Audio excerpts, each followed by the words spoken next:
Buenos días. Pues con el gusto de siempre, qué bueno que estamos nuevamente aquí, saludándonos, viéndonos a través de este medio y deseándonos lo mejor en la presencia de nuestro Señor y Salvador Jesucristo, que es el amo y Señor de la iglesia, y aquí está con nosotros y entre nosotros y en nosotros. Y este día comenzamos nuestra alabanza del mes de septiembre de este 2020 y tenemos un mensaje que por demás es muy instructivo y bueno, tiene que ver con nuestra, nuestro progreso dentro de nuestra cualidad de ser hijos de Dios, eh, hermanos de la iglesia, y bueno, se llama el mensaje vestirse del Señor. Y bueno, esta semana el tema es el Dios que pasa. Y vamos a basar este mensaje en Romanos 13, del 8 al 14. Y pues aquí el apóstol Pablo se centra más bien en los caminos misericordiosos de un Dios plenamente bondadoso. Y vamos a comenzar con la lectura de la escritura de Romanos 13, del 8 al 14. Y dice así, versículo 8. No tengan deudas pendientes con nadie, a no ser la de amarse los unos a los otros. De hecho, quien ama al prójimo ha cumplido la ley. Porque los mandamientos que dicen, no cometas adulterio, no mates, no robes, no codicies, y todos los demás mandamientos se resumen en este precepto. Ama a tu prójimo como a ti mismo. Versículo 10. El amor no perjudica al prójimo, así que el amor es el cumplimiento de la ley. Hagan todo esto estando conscientes del tiempo en que vivimos. Ya es hora de que despierten del sueño, pues nuestra salvación está ahora más cerca de cuando inicialmente creímos. Verso 12. La noche está muy avanzada y ya se acerca el día. Por eso, dejemos a un lado las obras de la oscuridad y pongámonos la armadura de la luz. Verso 13. Vivamos decentemente como a la luz del día, no en orgías y borracheras, ni en inmoralidad sexual y libertinaje, ni en disensiones y envidias. Más bien, revístanse ustedes del Señor Jesucristo y no se preocupen por satisfacer los deseos de la naturaleza pecaminosa. Es interesante esta escritura y la vamos a ir discerniendo. Y bueno, antes de continuar, quiero platicarles una historia. Les voy a leer una historia que dice así. Daniel Day-Lewis es un actor inglés mejor conocido por su papel en la película El último de los mohicanos y en la película Lincoln. Es considerado uno de los mejores actores de todos los tiempos. En su práctica de actuación, se sumerge tan profundamente en un papel que esencialmente es la persona, en la vestimenta, en el habla, en los hábitos, durante todo el tiempo que se filma la película. Así que durante meses básicamente se viste y vive como su personaje. A lo largo de su carrera llegó a ser tan uno con sus personajes que asumió sus atributos y vivió como ellos. Esto llevó a algunas de las mejores actuaciones de la historia y algunos de los papeles más memorables de los últimos 50 años. Esta historia la vamos a relacionar con nuestra escritura de Romanos 13. Y vamos a ver por qué. Porque en Romanos 13 el apóstol Pablo dos veces nos dice que nos revistamos de algo. Veamos y recordemos esto. El versículo 12 dice así. La noche está muy avanzada y ya se acerca el día. Quiero que nuestra mente esté puesta en esta expresión. La noche está muy avanzada y ya se acerca el día. Recordemos que cerca del amanecer, la noche se vuelve más oscura para dar paso a la luz del día. Entonces dice la segunda parte del versículo 12, por eso dejemos a un lado las obras de la oscuridad y pongámonos la armadura de la luz. La noche está pasando, así que viene el día y entonces debemos dejar a un lado las obras de la oscuridad. Esto es algo grandioso, ¿verdad? Porque es la parte donde no estábamos nosotros todavía porque Cristo no nos había redimido y ahora nos pide que nos pongamos la armadura de la luz porque estamos en el día. Y el versículo 14 dice así: más bien, revístanse ustedes del Señor Jesucristo y no se preocupen por satisfacer los deseos de la naturaleza pecaminosa. Entonces, hay dos cosas: que nos pongamos la armadura de la luz y que nos revistemos de nuestro Señor Jesucristo. Y en resumidas cuentas, Jesucristo es la luz verdadera, Jesucristo es la luz que ilumina todo, por tanto, la armadura de la luz es de Él. Y así es que entonces debemos nosotros revestirnos de nuestro Señor y Salvador Jesucristo. Y así como Daniel Day-Lewis presenta las características de la persona que debe retratar, nosotros debemos ponernos la armadura de la luz y los atributos de Cristo hasta que se convierta en nosotros y nosotros en Él. Este es el tema central de Romanos y de todos los escritos de Pablo, la identidad. Pero eso va a ser un cambio permanente, no un atuendo temporal. Daniel Day-Lewis se ponía temporalmente todo lo de su personaje y cuando terminaba de rodar la película lo dejaba a un lado.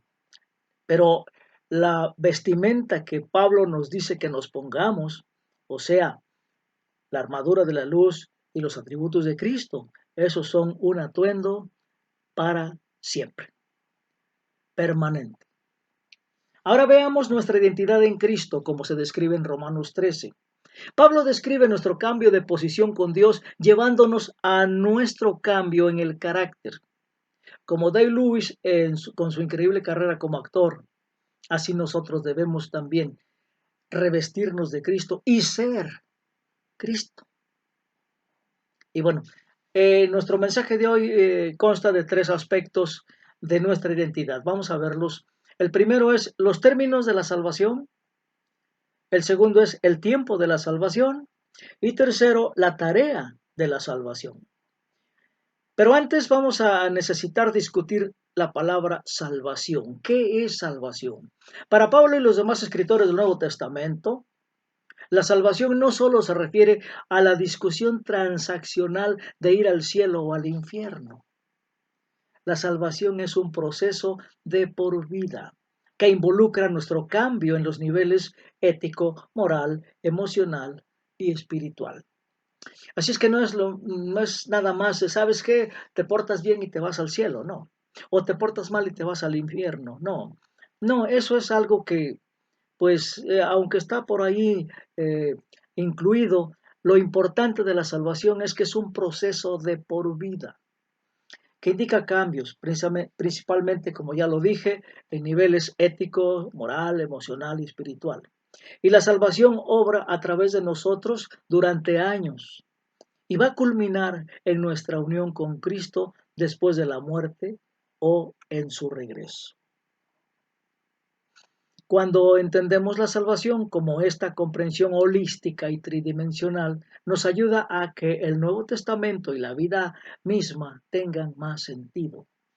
Es una comprensión holística porque es un todo, no deja nada fuera. Somos alma, cuerpo y espíritu.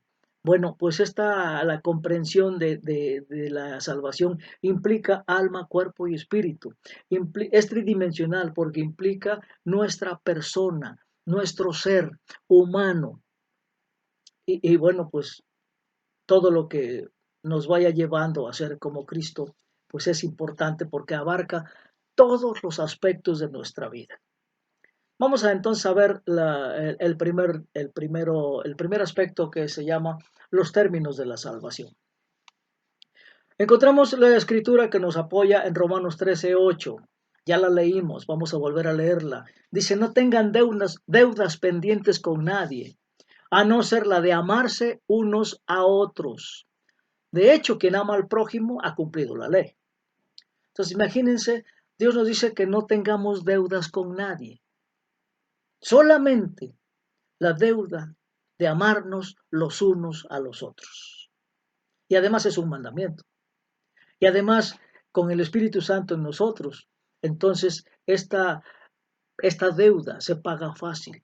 Pero necesitamos que nuestra mente, nuestro corazón, nuestro espíritu, nuestra alma, todo esté rendido a Cristo, esté rendido al Espíritu para que Él nos vaya transformando y nos haga realmente los verdaderos hijos de Dios que ya somos por Cristo nuestro Señor. Y bueno, al principio del capítulo 13, Pablo entra en su famosa discusión sobre cómo Dios es quien designa al gobierno. Esto es importante que lo veamos. Y concluye eso con una discusión sobre el pago de impuestos. No le debas nada a nadie. Y esto implica también los impuestos que pagamos al gobierno. Y bueno, esta discusión llevó a siglos de debate sobre cómo reaccionar y vivir bajo las autoridades, especialmente cuando son inmorales y opresivas. Tenemos cuántos gobiernos que han sido opresivos, que han sido inmorales, que han sido dictatoriales, que no han respetado la vida de sus ciudadanos. Y el trasfondo más importante en esta discusión es que el gobierno, todos los gobiernos del mundo, son designados por Dios, controlados por Dios y completamente a su merced. Así que fue algo extremadamente escandaloso enviar una carta a Roma, a la iglesia de Roma, el epicentro del gobierno de César. Y todos en el imperio debían no solo obedecer a César, sino también adorarlo en el culto al emperador como un dios. Recuerden que cuando empezamos a ver hace como 2 semanas o 3, se nos habló de que la carta a los romanos era algo revolucionario y que la iglesia es revolucionaria porque está haciendo cambios de muchas cosas y aquí está uno muy fuerte. Y Pablo hace algo inesperado al decir que el César no es un dios, imagínense, sino que es enteramente el instrumento de Dios, a quien está utilizando Dios para ese momento. Y él es simplemente una herramienta de Dios, lo sepa o no lo sepa. Dios pudo entregar y llevar el imperio a César como mejor le parezca. Y así como lo hizo con César, lo está haciendo en este tiempo a las personas que están al frente de los gobiernos nacionales. Y bueno, viene el aspecto de pagar impuestos. Pagar impuestos era un problema para quienes estaban bajo la ley judía. Fue un punto de discordia entre todas las personas ocupadas y todavía lo es, imagínense, pero especialmente para los judíos que intentaron distanciarse de la cultura romana. Recuerden que la iglesia de Roma estuvo formada por romanos, no judíos y por judíos. Y entonces esto hubo un problema tremendo que Pablo lo calmó, pero especialmente para los judíos que intentaron distanciarse de la cultura romana, ¿verdad? Y Pablo termina esta discusión sobre política con una declaración casi descartable. ¿Sabes qué, hermano? Paga tus impuestos y no le debas nada a nadie. Ajá. Paga tus impuestos aquí, pero no te olvides que tu verdadera ciudadanía está en otra parte. Y luego añade otro aspecto aquí el apóstol Pablo. Entra en esta sección sobre el amor. Versículos 9 al 10 dice lo siguiente. Porque los mandamientos que dicen no cometas adulterio, no mates, no robes, no codicies y todos los demás mandamientos se resumen en este precepto. Ama a tu prójimo como a ti mismo. El amor no perjudica al prójimo, así que el amor es el cumplimiento de la ley. Ama a tu prójimo, ama a Dios, y en esto se resume la ley. Y Jesús está diciendo que el amor resume la ley y cubre la ley.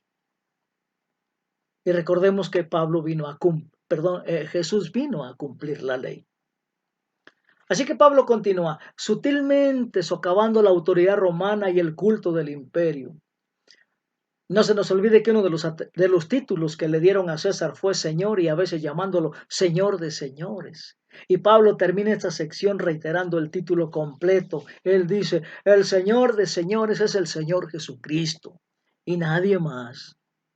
Y también les dice que César es un juguete de Dios. Y luego les da las reglas de la verdadera ciudad donde son verdaderos ciudadanos. Y la regla de la nueva ciudad se resumen: ama a Dios, ama al prójimo.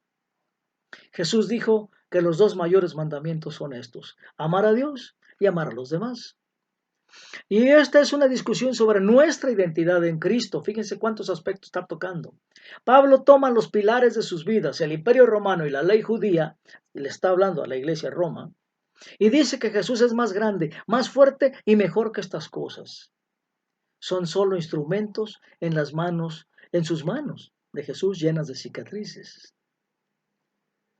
Ahora pregunto, ¿cuáles son los pilares de la identidad en nuestro mundo que debemos dejar? ¿Con quién te sientes identificado, hermano? ¿Cómo debemos mirar más allá de estos poderes hacia el Señor, que está detrás de ellos y quien lo tiene todo en sus manos? ¿Cuáles son nuestros pilares que debemos dejar? Tu verdadera identidad no es la de tu país, no es un partido político, no es una asociación. Eres cristiano, eres hijo de Dios, adoptado en su familia real. Eres todas esas otras cosas en segundo lugar, porque primero eres un hijo de Dios. No estás identificado por tu trabajo, por tus relaciones y ni siquiera por tu pasado. Este cambio fundamental en quién eres dará lugar a cambios como cómo eres. Cuando vengas a Cristo, tu primera pregunta no debería ser ¿y ahora qué hago?, sino ¿quién soy yo ahora? Y entonces, en términos de tu salvación, tu identidad cósmica ha cambiado fundamentalmente. Ya no eres tú ni de nadie más, sino de Cristo. Tú eres de Cristo y nada más. Pasemos al segundo aspecto, el tiempo de la salvación. Los versículos 11 y 12 dicen lo siguiente. Verso 11. Hagan todo esto estando conscientes del tiempo en que vivimos. Ya es hora de que despierten del sueño pues nuestra salvación está ahora más cerca que cuando inicialmente creímos. Verso 12. La noche está muy avanzada y ya se acerca el día. Por eso dejemos a un lado las obras de la oscuridad y pongámonos la armadura de la luz. Y aquí vamos a hacer una pequeña diferencia. Los griegos tenían dos palabras para el tiempo. Una de ellas era cronos, que simplemente significa el paso del tiempo, segundo a segundo, día tras día, mes tras mes, año tras año. Ese es el cronos, es el tiempo cronológico. Pero había otra palabra que es kairos. Y esta palabra kairos se refiere al momento de la decisión, el momento de la acción. Significa el momento en que deberíamos estar moviéndonos. Este kairos es un tiempo que abarca muchos años. Recuerde que Dios no se limita al tiempo y al espacio, porque el tiempo y el espacio fueron creados por Él. Él creó el tiempo, el cronos para nosotros, pero también Él tiene su tiempo kairos, es un tiempo eterno, es un tiempo en que dura desde la eternidad hasta la eternidad, o sea, del pasado hasta el futuro. En este momento, como decía el Evangelio de Marcos, se ha acercado el tiempo, ¿verdad? Ya se acercó el tiempo, crean en el Evangelio.